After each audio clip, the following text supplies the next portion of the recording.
I think the previous feedback resonates with what we discussed on this table to a great extent. Myself and Daniel Ramile from the Reserve Bank and Asif Adil, who's an investor in Africa, had a very good conversation that was anchored around the input given by the ministers.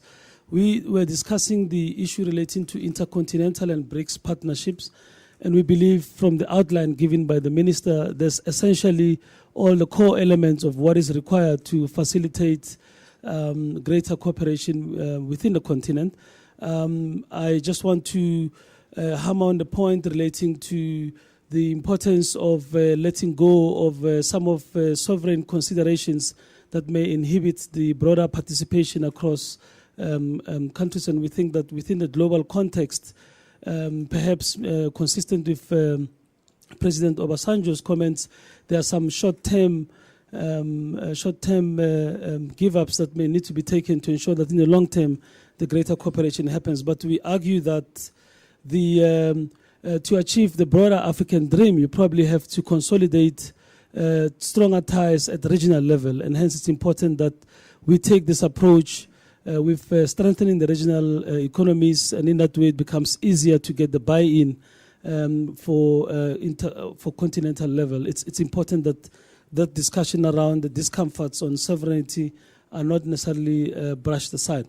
The second issue relates to increasing the partnership between BRICS. I think, again, here we're saying let's move for a model that advocates for developmental finance as opposed to trade finance, and that talks to ensuring that there's more value add along the lines in all activities by identifying strategic partners between countries.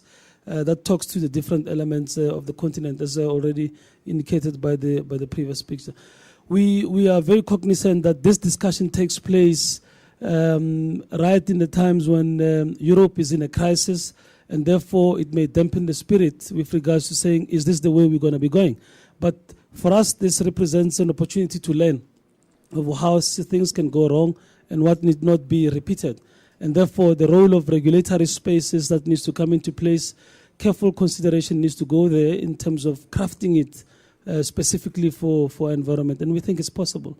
At the end, all this requires political will, strong political leadership.